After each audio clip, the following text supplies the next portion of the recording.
Noong panahon iyon, bumalik kay Jesus ng mga apostol at inulat ang lahat ng kanilang na isagawa at naituro. Napakaraming tao dumarating at umaalis. Ano pa hindi na makuha kumain ni Jesus at ng kanyang mga alagad. Kaya sinabi niya sa mga ito, magtungo kayo sa isang ilang po upang malayo sa karamihan at makapagpahinga kayo ng kaunti. Umalis sila tulad ng bangka at nagpunta sa isang ilang na dagat. Ngunit maraming nakakita sa kanilang pag-alis at nakakilala sila. Kaya mula sa lahat ng bayan, ang mga tao'y patakbong tumungo sa daong pupuntahan nila Jesus at nauna pang dumating doon kaysa kanila. Pagmusad ni Jesus, nakita niya ang napakaraming tao na habang siya sa kanila, sapagkat para silang mga tupang walang mga pastol, at sila'y tinuruan niya ng maraming bagay. Mga binigilyo kong mga kapatid, ang mabuting balita ng ating kaligtasan. Pinupuri ka namin, Panginoong Jesucristo. Magsiupo ang lahat at ikinig sa panahon. Mapagpala ang mga po sa ating lahat. Mapagpala ang mga galing po. Happy Fiesta. Happy Sunday. Lahat na sa inyo na.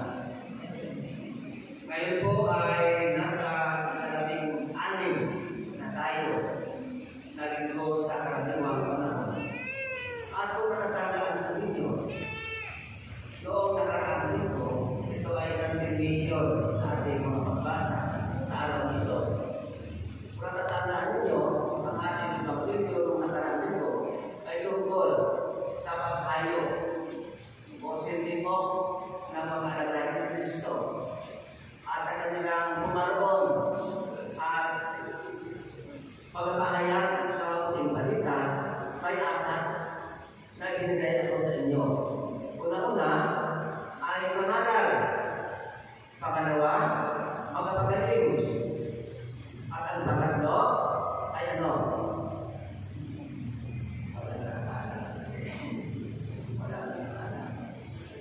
At ang pang-apat, panalangin.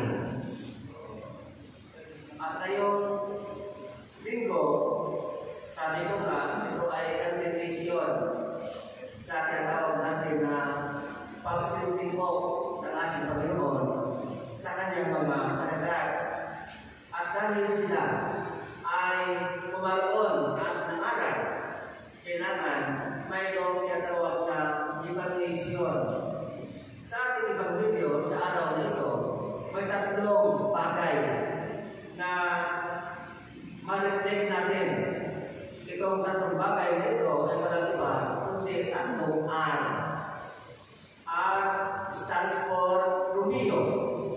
Ano unang R na makikita natin sa ating mga pagbasa? Una-una po ay mag-report. Report ang ating mga video dahil sa mga pangaral ng mga alagad ng ating Panginoon. Kailangan nila magkaroon ng report, bumalik kay Jesus sa ating Panginoon kung ano na ang kanilang mga accomplishment. At dahil dito, tayo rin po na mga binahan ay nilagda upang magpatuloy ng misyon ng ating Panginoon. Kaya mayroon din tayong obligasyon, mayroon din tayong mga task upang tulungan ang misyon na itinalaga sa atin ng ating Panginoon. Ito nga po, lahat po tayo dito ay mga regular Sunday Mass goer. So ano kaya kung ganito ang gawin natin? Every Sunday, kung tayo ay umattend ng misa, magawa tayo ng tinatawag na accomplishment report sa ating Panginoon. Ano po ba ang ibig sabihin? So halimbawa po kayo, habang tayo ay umattend ng misa, tingnan natin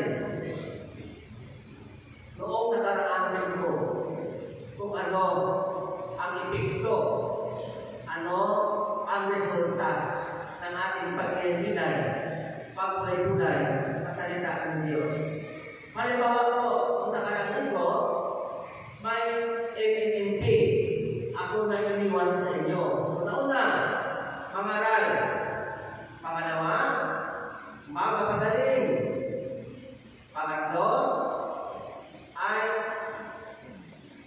panalangin. Okay? O ngayon, sa inyong pangaral, noong nakaraang linggo, ano ang inyong ipinapamaral? Sa inyong pamilya? Sa inyong kapitbahay? Sa inyong mga kakilala? Ano mga pagpapagaling ang inyong ginawa sa inyong kapwa? At kamusta na ang inyong panalangin? Yan po ang ating katawag na report. At ang pangalawang ay ito'y walang iba kundi rest o pagpapahinga. Nung bumalik yung mga apostles ng ating Panginoon, siyempre, alam ni Jesus na pagod sila sa trabaho. So, anong sinasabi dito sa ating Ebanghelyo? Kumayod kayo at pumunta sa ilang upang magpapahinga ng kaunti.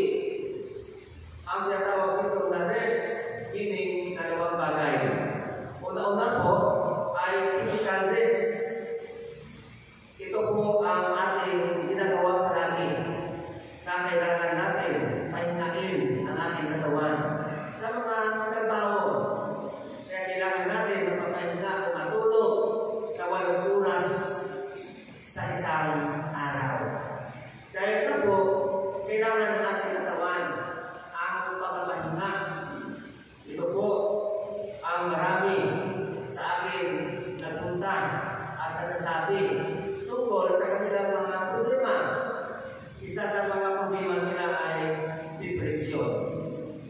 Depresyon. Karamihan ng mga problema sa depresyon ay magkakaroon ng burnout. Bakit po? Kasi itong mga tao ito, they are workaholic. Trabaho ng trabaho ng trabaho hanggang pagdating ang punto na sila ay masasawa at kawagsak ang kanilang katawan. Para sa kanila, bawal ang magpapahinga. Kasalanan para sa kanila ang magpapahinga until na magkaroon sila ng burnout. Kaya na po, sa ating bilang mga Kristiyano, sa likod ng ating mga trabaho, mayroon tayong tinatawag na family bonding. Nakatapos na po namin mag-bonding sa likod ng aming mga workaholic, pumunta kami ng paluhan upang mag-relax-relax. Dahil kailangan ng ating physical, ang tinatawag na physical rest. At isa pa, na meaning ng rest ay spend the time with the Lord. Magpapahinga tayo kay Jesus. Kaya nga, itong mga apostles, niyayaya ng ating Panginoon, punta tayo doon sa isang tahimik na lugar. We will still spend time together. And that is the reason kung bakit ang simbahan itinalaga niya ang Sunday at least one day a week para kayo will spend time with the Lord. Kaya nga po, tayo nandito ngayon para magdasal, magpasalamat, magpupuri sa Panginoon. And hopefully, after this, we will feel renewed and we will feel restricted by the spiritual gift from the Lord. Alam niyo po, kami din po ng mga liturgy ng ating Vikaryato ng San Jose, meron tayong tinatawag na Priestly Gathering, liturgy meeting. Sa aming liturgy gathering, napakaganda dahil doon tayo makaroon ng tinatawag na pagpapahinga. Simple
niyo ang reaksyon ng ating Panginoon.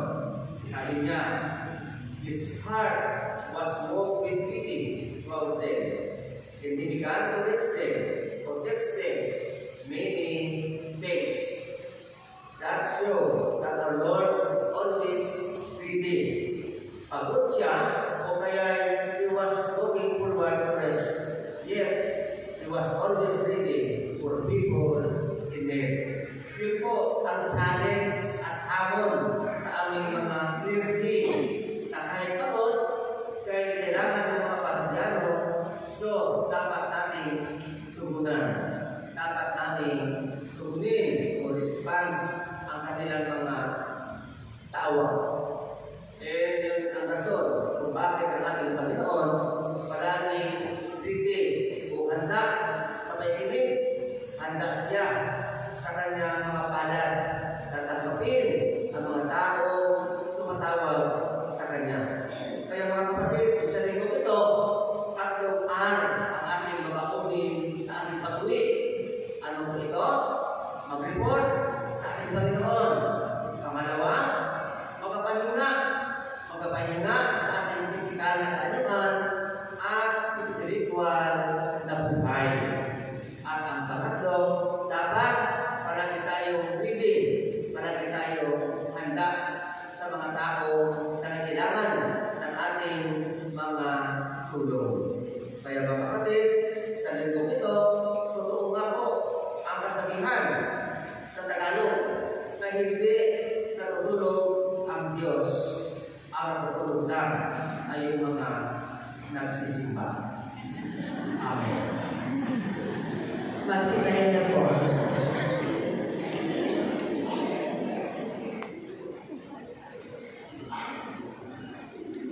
At ipayag natin ang ating pananampalataya. Sumasampalataya po Sa Diyos ang makapangyarihan sa lahat na may gawa ng langit at lupa. Sumasampalataya ako o Jesucristo, isa ng Diyos, Panginoon natin lahat. Nagkatawang tao siya na ng Espiritu Santo. Ipinanganak ni Santa Maria Virgen. Pinagpakasakin ni Poncio Pilato. Ibinago